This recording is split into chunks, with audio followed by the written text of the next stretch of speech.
So hi, welcome. So yeah, the CML's quite a hard talk to give, really, because the thing about CML is a lot of the decisions are very subtle between one person and the next. It's not like, you know, this particular treatment's going to suit this group of people and this particular treatment's going to suit this group. And so I guess I'd just précis the talk by saying that, you know, a lot of the information, you know, you might get swung saying, oh, gee, I should be on that drug rather than this drug, or I should be on that drug rather than this drug. And it is very individual now, CML, in terms of which drugs, you know, may be better for you and which drugs may not be. And so, you know, welcome to just take the information away and discuss it with your doctors, but just don't sort of, I guess, don't go away from here thinking you've been put on the wrong thing or you're being treated the wrong way, because there's more than one way to skin a cat. So just in terms of CML, then it's a relatively rare disease. So, you know, the PA hospital is a big hospital. We probably see 4 or 5 new cases of CML a year. The average age is about 50 years, but it's got quite a wide spread. So I've, you know, got patients who present pretty much never in kids. So it's from about age 20 on, but with a wide spread.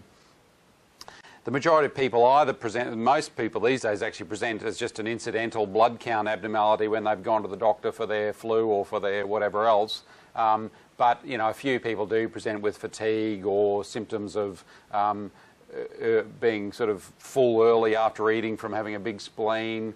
And it's a fairly easy diagnosis to make from our point of view. It's sort of it's got a very characteristic blood film abnormality in most people, and then a very characteristic genetic abnormality, as I'll show you. And so it's got increased immature white cells in the blood, and these eosinophils and basophils are just a type of white cell that we use to sort of alert us to the fact that this is probably what we're dealing with.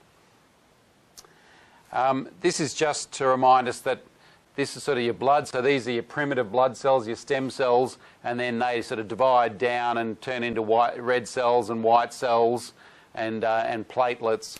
And the sort of the defect in CML isn't just with your white cells. So it's up here a bit further. So it does actually affect your platelets as well. It's quite common to have a high platelet count in CML.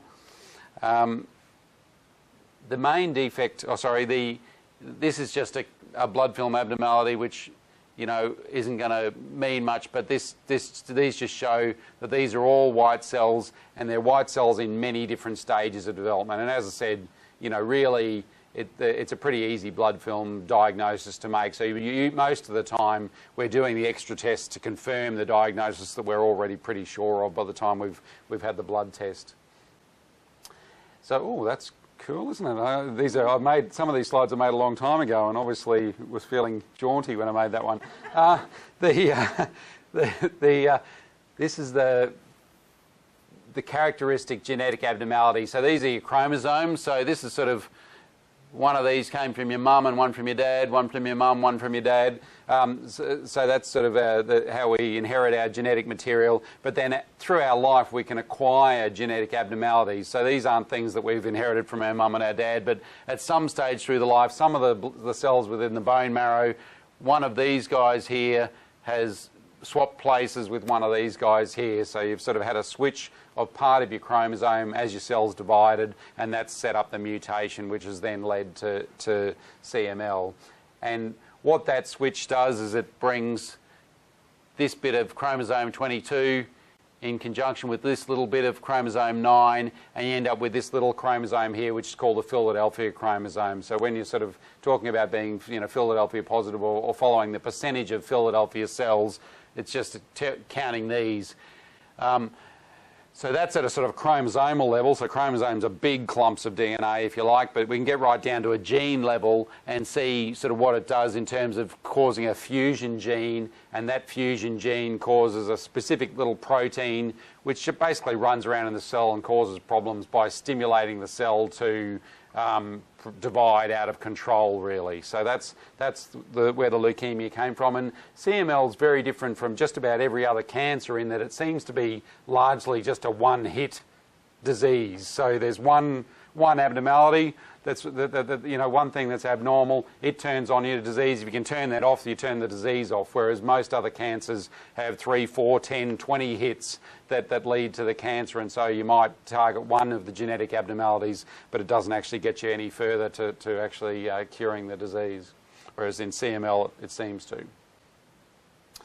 So this is sort of the without treatment, and obviously pretty much everybody gets treatment. So without treatment, CML has a chronic phase, which is 5 years or so, and then an accelerated phase where it turns a bit nastier and starts to divide a bit more out of control, which usually lasts a period of about 18 months, and then a blast crisis, which is sort of an aggressive acute leukemia and often is pretty hard to treat. So that's really what CML was like as early as sort of probably 15 years ago. So in 1999 we had a few drugs to try and slow this down, but we didn't really have anything that would sort of turn off the disease. So 1998 the first patient in the world got treated with Gleevec, and then there's been other drugs from there as I'll show you. So in the old days with that sort of thing, the average survival was 3 to 5 years. With sort of about 5% of people dying in the first year, 12% in the second year, and then a bit more than 20% every year thereafter. And I guess the only importance of saying this, because obviously we've got treatment now, it's not the bad old days, it's good old days, but the importance of that is that, we do have patients who struggle to comply with the medicine, or find that they're finding it tough to take the medicine, and I guess this is what we've just got to remind ourselves of. It is a nasty disease if you don't take it seriously. So the SoCal score is sort of an attempt to predict prognosis. It's not that great a thing, but the importance is that it's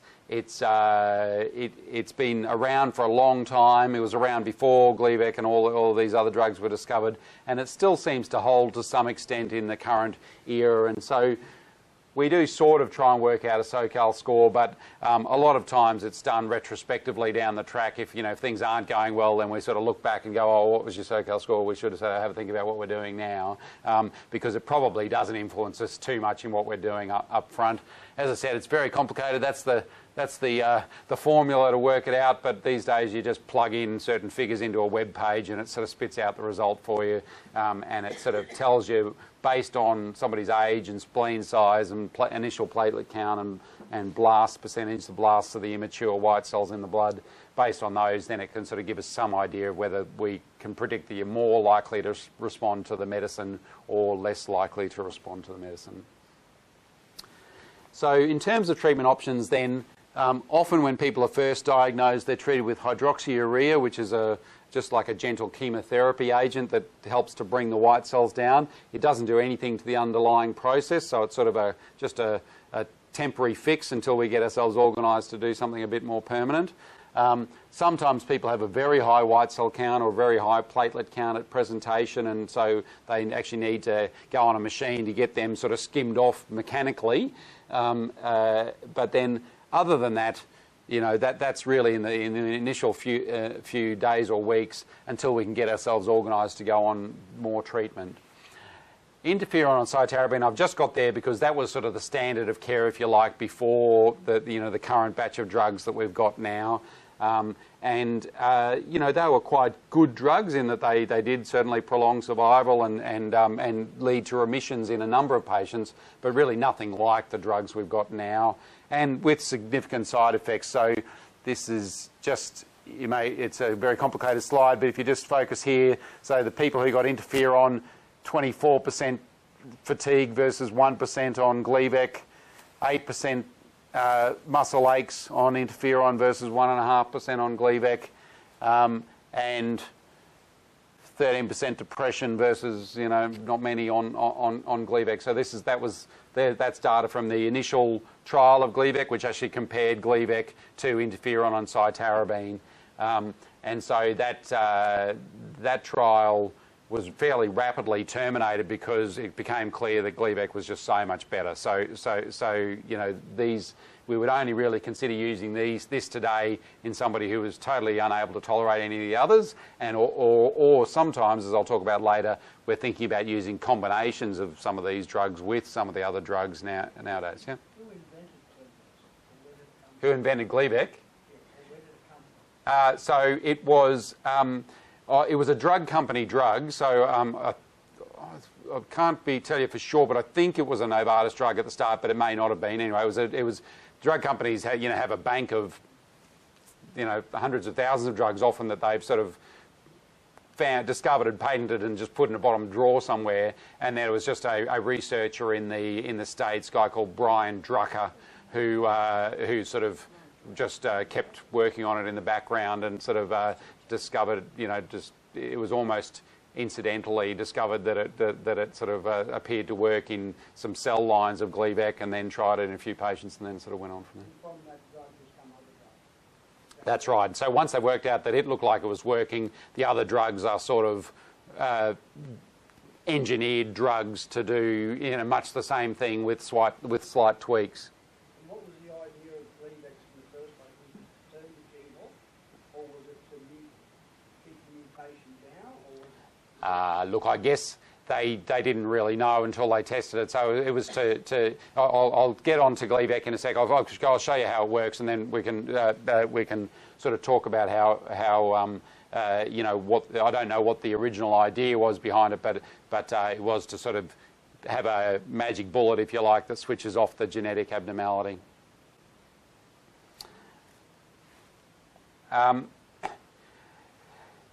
Bone marrow, again, before the days of Gleevec, really, if you were young enough to get a bone marrow transplant, then really a bone marrow transplant was the treatment of choice for CML. Not many people are sort of necessarily young enough or have matched donors and things to have a bone marrow transplant, but if you had to pick one disease that transplant works the best in, it's probably CML, but it's still not as good as the other drugs that we've got now, and so that's why it's never really considered as a first-line treatment for people presenting in the chronic phase of the disease. So this is the data sort of for transplant, showing that about 85% or so of people will survive after having a transplant and be generally pretty well. Some of them may need ongoing treatment, but so it's got a very good outcome really in CML. But this data only holds in people who are transplanted within 6 or 12 months of diagnosis. Where they're diagnosed, say, all right, we're going to transplant you, go ahead. And so these days this data doesn't really hold, because that doesn't happen to anybody these days. So this is more what happens to people who are transplanted these days. So if you've got good risk disease, as in if you're in chronic phase of CML, still about 70% of people will sort of survive with the transplant, and that's obviously may be good enough if you've had trouble with your first few lines of therapy, but it's certainly never considered up front and in chronic phase, and rarely considered second line. It's often a third or fourth line treatment. So stem cell transplantation involves chemotherapy and radiotherapy. You're getting somebody else's bone marrow, and so that gives you somebody else's immune system. And the whole idea is that then you hopefully get this graft versus leukemia, where their immune system recognises your leukemia as being foreign and goes to work and attacks it. But the downside is that it also recognises your body as being foreign and goes to work and tries to attack your body as well. And that gives you, and to sort of try and stop that, then you need immune suppressive drugs, and that puts you at risk of infection. And so that's why people who, that's why we can't just sort of slip somebody else's bone marrow into somebody with CML without any complications, and why it's not considered the first line treatment now. No, so there's not really been shown to be any benefit for using your own cells. There are diseases where we do stem cell transplants using your own cells, but they're diseases where really the aim of that is to allow a big whack of chemotherapy that would otherwise wipe out your bone marrow and then sort of slip your own cells back into you to save your bone marrow. Whereas in CML, that's probably not been shown to be of any, of any benefit, and so therefore it's not really considered. Yeah. All right. So then, we move from those sort of other treatments to what is really the main treatment for most people these days with CML, which is one of these TKIs. You'll hear me saying TKI. It's just a sort of a group name for all the different drugs. And so, the tyrosine kinase inhibitors, that's how they work. I'll talk a little bit about that in a sec. But there's these three, and there's actually more than that, but they're the three that are on the market in Australia for CML treatment. So as I said, this was big news when it first came on. So this is the cover of Time from, I think it might be 2001, where, this Gleevec was really the first targeted therapy where it was a therapy that wasn't chemo or radiation. It was a therapy that was specifically designed to sort of try and block this genetic abnormality that causes the disease. And it does that by, so this BCR-ABL is the fusion protein that's caused by the abnormal genetic abnormality, and it just sits in there and basically stops this fusion protein from stimulating things so there's various things that the fusion protein stimulates, but it just stops it stimulating the cell, so therefore the cell doesn't divide out of control. Just sits in that little groove in the fusion protein, which is the groove that sort of the protein uses to activate other proteins.